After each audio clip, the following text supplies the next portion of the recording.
أهلا ومرحبا بكم متابعي قناة ستارز في فيديو جديد. ما تنسوش أصدقائي دعمكم لينا بالاشتراك في القناة وتفعيل الجرس باش يوصلكم جديد معنا.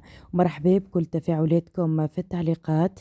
قررت دائرة الاتهام المختصة بالنظر في قضايا الإرهاب لدى محكمة الاستئناف بتونس منذ قليل إحالة 8 متهمين موقوفين على ذمة ما يعرف بقضية التسفير إلى بؤر التوتر على أنظار الدائرة الجنائية المختصة بالنظر في قضايا الإرهاب بالمحكمة الابتدائية بتونس لمقاضاتهم من أجل تهم ذات صبغة إرهابية ورفض جميع مطالب الإفراج عنه، وفق ما أفاد به لموزايك لحبيب الترخاني الناطق الرسمي باسم محكمة الاستئناف بتونس. وأضاف الترخاني بأن دائرة الاتهام المختصة بالنظر في قضايا الإرهاب لدى محكمة الاستئناف بتونس تولت بتاريخ أمس النظر فيما يعرف بقضية التسفير إلى بؤر التوتر في الجزء المفكك فقط والمتعلق ب8 متهمين موقوفين على ذمة القضية، وذلك بإحالتهم على أنظار الدائرة الجنائية المختصة بالنظر في قضايا الإرهاب لدى المحكمة الابتدائية بتونس لمقاضاتهم من أجل تهم إرهابية ورفض مطالب الإفراج عنهم. ومن بين المتهمين الموقوفين على ذمة القضية علي العريض وعبد الكريم العبيدي وفتحي البلدي، والناطق الرسمي باسم تنظيم أنصار الشريعة المحظور سيف الدين الرئيس.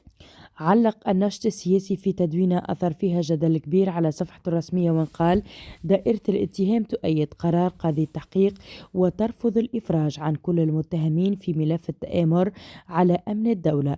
دائرة الاتهام تؤيد قرار ختم البحث وترفض الإفراج عن كل المتهمين في ملف التسفير ومقاضاتهم من أجل تهم ذات صبغة إرهابية كالانضمام إلى تنظيم إرهابي وتسهيل عمليات ذات طابع إرهابي. وعلي العريض على رأس القائمة بصفته الحزبية وكوزير سابق للداخلية. دائرة الاتهام تؤيد قرار قاضي التحقيق وترفض الإفراج عن حطاب بن عثمان.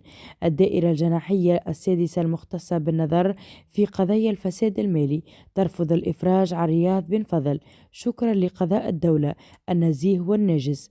القضاء يتعافى ويتحرر من اختراقات العشرية السوداء عاشت تونس، والخزي والعار للمنافقين والأبواق المأجورة وكل الذين يشككون ويدافعون عن المجرمين والخونة الذين سيدفعون ثمنا غاليا لا محالة.